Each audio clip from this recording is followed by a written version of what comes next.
चंपा सोरेन ने युवाओं को बांटे ज्वाइनिंग लेटर, बोले साजिश के तहत हेमंत सोरेन को जेल भेजा, केंद्र झारखंड की मदद नहीं करती। श्री चंपा सोरेन आज विभिन्न पदों में नव चयनित 2054 उम्मीदवारों को ज्वाइनिंग लेटर दिया। जिन उम्मीदवारों को नियुक्ति पत्र दिया गया उसमें पीजीटी शिक्षक और जूनियर इंजीनियर के सबसे ज्यादा उम्मीदवार हैं। धुरवा स्थित शहीद मैदान में कार्यक्रम को संबोधित करते हुए श्री चंपा सोरेन ने कहा कि हम सोने की चिड़िया कहलाने वाले धरती से हैं। हमारा राज्य खनिज संपदा से परिपूर्ण है। सोने की चिड़िया कहे जाने वाले राज्य का दुरुपयोग हुआ है। राज्य के मूल निवासियों को सुविधाओं से दूर रखा गया है। आगे उन्होंने कहा कि 24 सालों में राज्य का जो विकास होना चाहिए था वह आज तक नहीं हो पाया है। जिन्हें राज्य का विकास करना चाहिए था वो वर्तमान सरकार को गिराने के षड्यंत्र में लगे रहे। आज जो षड्यंत्र में लगे हुए हैं उन्हें भी राज्य चलाने का मौका मिला था, लेकिन उन्होंने राज्य की नीति की जगह सरकार को स्थिर करने का काम किया। साजिशें रची जिसकी वजह से हेमंत सोरेन को जेल जाना पड़ा है। झारखंड राज्यसभा चुनाव उम्मीदवारों के ऐलान में देरी क्यों? राज्यसभा की राह कौन करेगा तय? कहीं वफादारी हावी तो कहीं वोट बैंक साधने की कवायद। लोकसभा विधानसभा के चुनाव से पहले राज्यसभा का चुनाव होना है। भाजपा से सांसद समीर उरांव और कांग्रेस के धीरज साहू की सीट खाली हो रही है। पार्टियां उम्मीदवारों के नाम पर आखिरी मोहर लगाने में लगी है। भाजपा और कांग्रेस के कई उम्मीदवारों के नाम की चर्चा है, लेकिन इन चर्चाओं में छनकर जो नाम सामने आ रहे हैं उसके पीछे की रणनीति और चुनावी गणित को समझना जरूरी है। भाजपा प्रदेश अध्यक्ष बाबूलाल मरांडी कह रहे हैं कि केंद्रीय नेतृत्व तय करेगा, नाम जल्द ऐलान होगा, जबकि प्रदेश कांग्रेस प्रभारी गुलाम अहमद मीर ने राज्यसभा चुनाव में महागठबंधन की ओर से एक उम्मीदवार होने की बात कही है। उनके बयान से साफ है कि वह गठबंधन की गांठ को किसी भी हाल में अभी कमजोर नहीं करना चाहते। उम्मीदवार कौन होगा इस सवाल पर उन्होंने कहा कि दोनों दलों के बीच सहमति बन जाएगी। गोड्डा सांसद ने सीबीआई से की सोरेन परिवार की शिकायत। 9 पन्ने का लेटर लिखा, बताया रांची, धनबाद, दुमका में गलत तरीके से संपत्ति अर्जित की। जेएमएम सुप्रीमो शिबू सोरेन और उनके परिवार वालों की शिकायत एक बार फिर से सीबीआई से की गई। बेनामी संपत्ति अर्जित करने को लेकर यह शिकायत गोड्डा सांसद निशिकांत दुबे ने की है। उन्होंने सीबीआई निदेशक को चिट्ठी लिखी है। इन चिट्ठी में उन्होंने सांसद शिबू सोरेन उनके पारिवारिक सदस्यों के खिलाफ भ्रष्टाचार का आरोप लगाया है। पत्र के माध्यम से अनुरोध किया कि सीबीआई बेनामी संपत्ति की जांच करे और उचित कार्रवाई करे। पत्र में सांसद निशिकांत दुबे ने बताया कि सोरेन परिवार ने न केवल रांची बल्कि दुमका और धनबाद के अतिरिक्त राज्य के कई जिलों में गलत तरीके से संपत्ति अर्जित की है। महाशिवरात्रि आज बाबा नगरी में उत्साह का माहौल, हर तरफ बज रहा शिव धुन। मंदिर में तैयारी जोरों पर।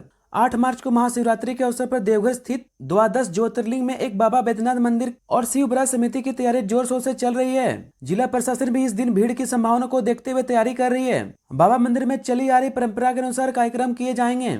शिव बरात समिति की ओर से नगर स्टेडियम से भव्य बारात निकाली जाएगी। वहीं बाबा मंदिर में पारंपरिक बारात निकलेगी। महाशिवरात्रि की रात्रि की रात बाबा की श्रृंगार पूजा नहीं होगी। महाशिवरात्रि के दिन अगले सुबह 3 बजे पट खुलने की पारंपरिक कांचा, जल पूजा और सरदारी पूजा के बाद आम भक्तों के लिए कपाट खोल दिए जाएंगे। झारखंड में कई जिलों का बढ़ा तापमान, बढ़ेगी गर्मी। एक हफ्ते प्रदेश में समान रहेगा मौसम। 12 मार्च के बाद बारिश की संभावना। मौसम विभाग ने संभावना जताई कि झारखंड के कई जिलों में अगले 2 दिन तक सुबह में बादल छाए रहने की संभावना है। हालांकि दिन चढ़ने पर तापमान में बढ़ोतरी दर्ज की जाएगी। दोपहर में तेज धूप की वजह से गर्मी का एहसास भी होगा। मौसम विभाग के मुताबिक 12 मार्च के बाद मौसम में बदलाव देखने को मिल सकता है। तापमान में बढ़ोतरी देखने को मिलेगा। शाम के समय में हवा चलने से ठंड का एहसास अभी होता रहेगा। बुधवार को राजधानी का न्यूनतम तापमान 12 डिग्री और अधिकतम तापमान 17 डिग्री सेल्सियस दर्ज किया गया है।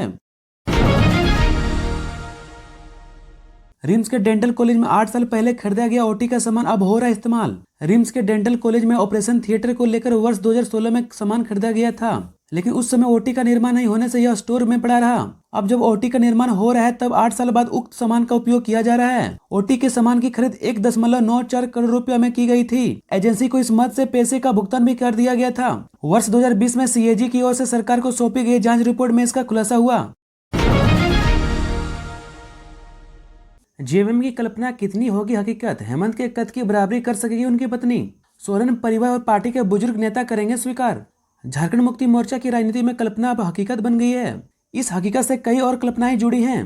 पूर्व सीएम हेमंत सोरेन की पत्नी कल्पना सोरेन ने पार्टी की स्थापना के 91वें साल में पार्टी का दामन थामकर अपने राजनीतिक करियर की शुरुआत की है। राजनीति में कल्पना के प्रवेश में कई सवाल खड़े हैं। कल्पना सोरेन के साथ जेएमएम का राजनीतिक भविष्य क्या है? पार्टी के पुराने नेता कल्पना सोरेन को बतौर नेता कितना स्वीकार कर पाएंगे? क्या पार्टी में कल्पना का कद हेमंत सोरेन के जितना हो पाएगा या सिर्फ एक कल्पना मात्र है? उनसे यह समझने की कोशिश की आखिर कल्पना सोरेन का राजनीतिक में आना, पार्टी पर उनका प्रभाव, भविष्य की संभावना और चुनौतियां क्या हैं? स्पेनिश महिला गैंगरेप केस, झारखंड हाईकोर्ट में सुनवाई। कोर्ट ने पूछा, राज्य में विदेशी पर्यटकों की सुरक्षा के लिए सरकार की क्या है एसओपी? झारखंड हाईकोर्ट में स्पेन की महिला के साथ गैंगरेप मामले में गुरुवार को सुनवाई हुई। कोर्ट ने सरकार से डिटेल रिपोर्ट मांगी। कोर्ट ने पूछा कि विदेशी पर्यटकों के राज्य में एंट्री वेरिफिकेशन के साथ उनकी सुरक्षा और सहायता के लिए सरकार ने कैसी एसओपी तैयार की है। अगर एसओपी नहीं है तो भविष्य में इसकी क्या योजना है। 13 मार्च को इस मामले में अगली सुनवाई होगी। सुनवाई के दौरान राज्य सरकार की ओर से कोर्ट को यह बताया गया कि इस घटना के बाद पुलिस ने तत्काल कार्रवाई की थी। 8 आरोपियों को गिरफ्तार कर लिया है। पीड़िता को मुआवजे के तौर पर 10 लाख रुपया भी दिया गया है। सरकार के वकील धीरज कुमार ने यह जानकारी कोर्ट को दी। आपको बताते चलें कि यह सुनवाई हाईकोर्ट के acting chief justice S Chandrashekhar और जस्टिस नवनीत कुमार की बेंच में हुई। लोकसभा इलेक्शन, इंडिया गठबंधन झारखंड में लोकसभा की 14 सीटों पर लड़ेगा चुनाव, बोले कांग्रेस प्रभारी गुलाम अहमद मीर। झारखंड कांग्रेस प्रभारी गुलाम अहमद मीर ने कहा कि झारखंड में इंडिया गठबंधन लोकसभा की सभी 14 सीटों पर चुनाव लड़ेगा।